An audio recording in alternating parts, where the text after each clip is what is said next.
Hello my young friends, good morning. स्वागत है आप सबों का मेरे चैनल फिजिक्स प्लस टू में। मैं सुरेश सर फिर एक बार आपके साथ क्लास 12 के फिजिक्स का वीडियो लेकर जैक बोर्ड में पूछे गए प्रश्नों का सिलसिला जारी है। और आज मैग्नेटिक इफेक्ट ऑफ करंट और मैग्नेटिज्म्स के जो प्रश्न पूछे गए हैं 2012 से लेकर के 2020 तक, फ्रॉम 2012 से लेकर के 2020 तक, उसकी चर्चा हम करेंगे।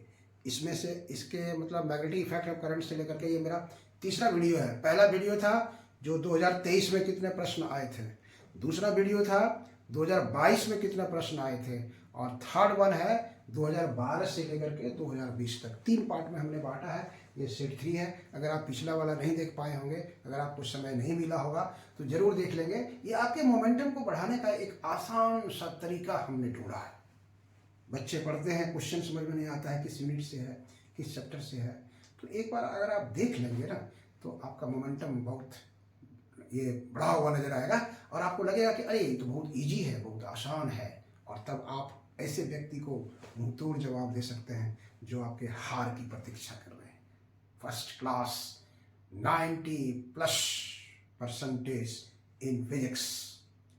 आप हमारे साथ वीडियो के साथ शुरू से अंत तक बने रहिए। आइए देखते हैं पहला क्वेश्चन क्या है। यहाँ पर हम लोग देख रहे हैं, एक करंट कैरिंग वायर प्रोड्यूसेस, एक धारावाही तार या चालक उत्पन्न करता है।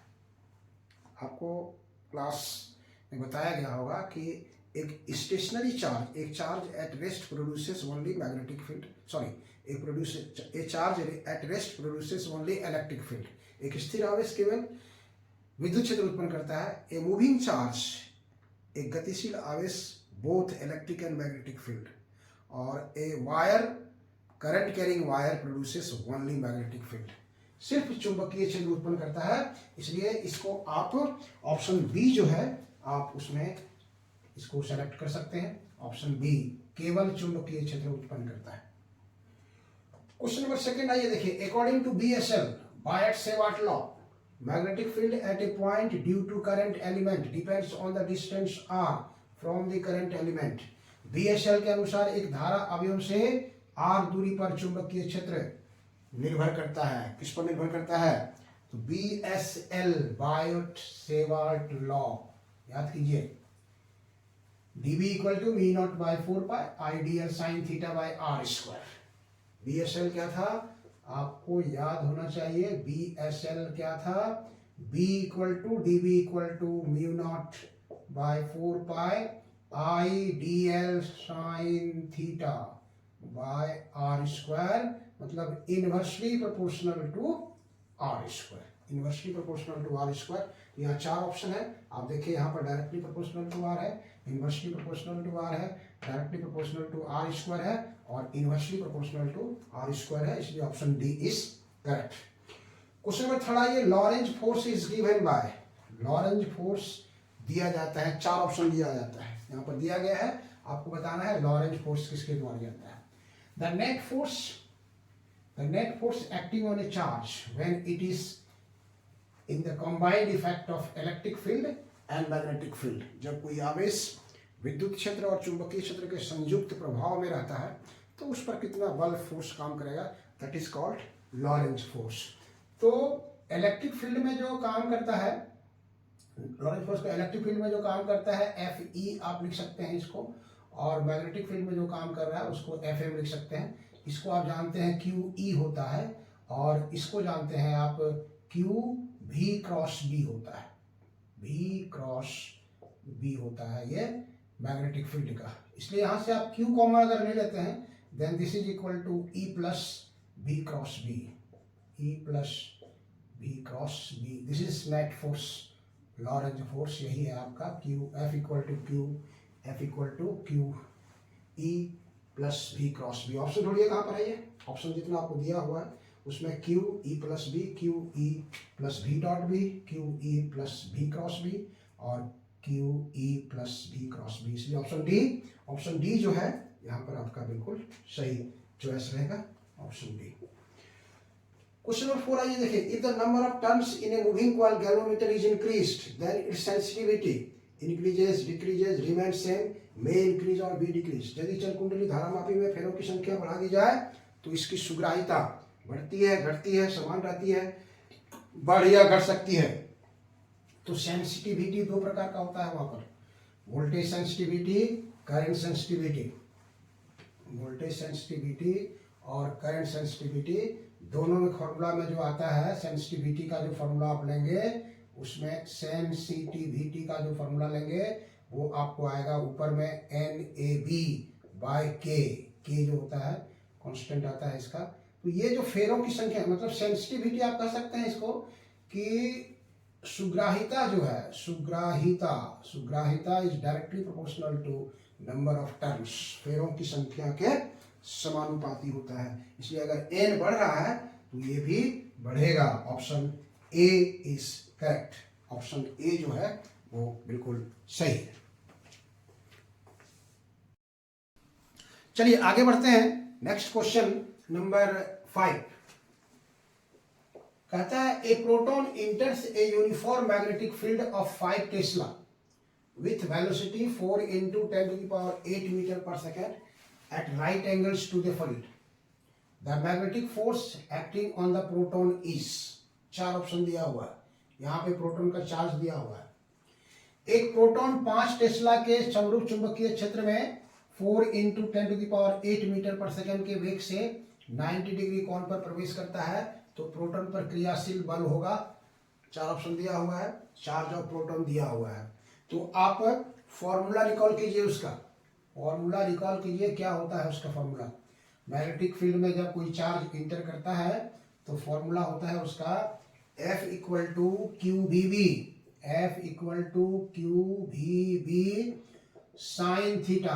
क्यू है आपका proton 1.6 into 10 to the power minus 19, velocity दिया हुआ देखिए 4 into 10 to the power 8, 4 into 10 to the power 8 metre पर सेकेंड, और ये मैग्नेटिक फील्ड दिया हुआ 5 टेस्ला और ये साइन 90 है, साइन 90, दिस इज 1 हो गया। अब यहाँ से इसको गुना कीजिए, 5 इंटू 4 20 हो गया, 20 को 1.6 से गुना करेंगे 32 हो जाएगा, और ये होगा 10 to the power minus 19 plus 8 minus 11 आपको यहाँ से आएगा, माइनस 11 आएगा आपको यहाँ से। ये देखिए गुना करने से कितना आ जाएगा, 5 4 या 20 आ गया, 20 और 1.6 इंटू 20 गुना करेंगे तो 320 पर डबल, 16 दूना 32 हो गया, 1 0 यहाँ बैठा, 1 पॉइंट के बाद दे देंगे तो 32 आ जाएगा, ये 32 आ गया, और ये 10 टू द पावर माइनस 19 है, और ये 8 आ गया, माइनस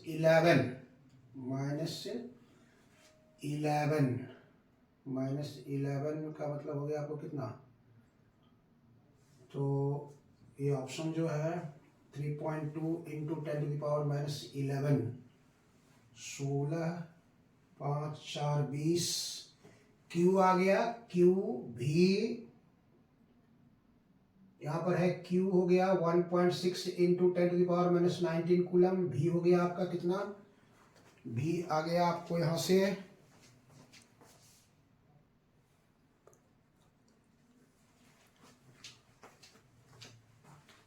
तो 1.6 into 10 to the power minus 19, 1.6 into 10 to the power minus 19 है, और ये 4 इंटू 10 पावर 8 भी हो गया, 5 टेस्ला साइन 91 हो गया, तो 5 चौके 20 यहाँ कर देते हैं, और 10 टू द पावर माइनस से 19 प्लस 8 तो ये 10 टू द पावर माइनस 11 आएगा, और ये 32 आएगा। तो ये ऑप्शन होना चाहिए। तो ये ऑप्शन आपका जो इसमें दिया हुआ है उसमें कोई नहीं है, ऑप्शन इसमें कोई नहीं है, इसलिए इसको हम लोग अपने हिसाब से अगर एडजस्ट करते हैं तो ये होना चाहिए। अगर 32/10 यहाँ कर देते हैं और ये 10 टू द पावर माइनस 12 कर दें तो then 3.2 into 10 to the power minus 11 यहाँ से आ जाएगा आपको माइनस, यहाँ पर क्या हो जाएगा कि यहाँ 10 से डिवाइड किए और 10 से मल्टीप्लाई किए, तो 10 से मल्टीप्लाई करेंगे तो माइनस 10 आ जाएगा ये। तब इसका आंसर जो होना चाहिए यहाँ पे, मतलब यहाँ 32 इंटू 10⁻11 आया, आप इसको 3.2 के रूप में लाना चाहते हैं तो you have to divide here 10 and multiply 10, और यहाँ से 10 से मल्टीप्लाई भी करना होगा। तो इसको डिवाइड करेंगे तो ये 3.2 आ जाएगा, और ये हो जाएगा 10⁻10 -11 + 1 -10 आ जाएगा तब आपका ये। तो ये ऑप्शन जो है अगर यहाँ पे 10 हम लोग कर दें तो तब ये सही हो सकता है, तब ये सही हम लोग ऑप्शन बी लगा सकते हैं इसके साथ, 3.2 इंटू 10⁻10 न्यूटन। चलिए क्वेश्चन नंबर 6 आइए देखिए। क्वेश्चन नंबर 6 में है कुछ, अभी हो सकता है कि ये क्वेश्चन का प्रिंटिंग मिस्टेक हो या कहाँ पर चल सकता है। क्वेश्चन नंबर आइए आप इसमें 6 में देखिए क्या कहता है। 6 में कह रहा है 6 में कह रहा है कि प्लैटिनम की चुंबकीय प्रवृत्ति ये है 0.001, तो इसकी आपेक्षिक चुंबकशीलता होगी। The magnetic susceptibility of platinum is 0.00001, it's relative permeability क्या होगा। तो रिलेटिव परमिबिलिटी का फॉर्मूला होता है 1 + chi_m, यहाँ पे 1 हो गया और chi_m का वैल्यू दिया हुआ है 0001, इसलिए 1.001, ये इसका ऑप्शन सही है, और ऑप्शन सी जो है वो बिल्कुल सही। क्वेश्चन नंबर 7 में आइए देखिए। 2 long parallel wires each carrying a current of 1 ampere in the same direction are placed 1 meter apart. The force of attraction between them is 1 metre की दूरी पर 1 मीटर दूरी से अलग दो लंबे समानांतर तारों में प्रत्येक से 1 एम्पियर की धारा समान दिशा में प्रवाहित होती है, तो उनके बीच आकर्षण बल होगा, कितना होगा, फोर्स ऑफ अट्रैक्शन कितना होगा वो आपको बताना है। तो फोर्स ऑफ अट्रैक्शन का फॉर्मूला आपको याद है, F = μ0/4π 2I1I2/d, ये उसका पैरेलल वायर का जो फॉर्मूला है वो आप याद रखेंगे। F = μ0/4π 2I1I2/d, तो ये हो गया 10⁻⁻7, this is 2, this is 1, this is 1/1, तो दैट इज 2 इंटू 10⁻⁻7 न्यूटन पर मीटर इसका होगा। और ऑप्शन ए जो है बिल्कुल करेक्ट है, ऑप्शन ए 2 इंटू 10⁻�7 न्यूटन पर मीटर। ये 2020 का क्वेश्चन था, इसके बाद 2018 का था, उसके पहले 19 का था। तो इस तरह से हमने मैग्नेटिक इफेक्ट ऑफ करंट से जो यूनिट इसे जो क्वेश्चंस जैक बोर्ड में पूछा गया है उसको लेकर के हम आपके लिए लाए थे। अगर आपको मेरा वीडियो अच्छा लगे तो लाइक करना, सब्सक्राइब करना और शेयर करना नहीं भूलिएगा, इसको कर दीजिएगा ताकि दूसरे को भी इसका फायदा हो सके और मेरा भी मोमेंटम बढ़ा रहे। चलिए, थैंक यू।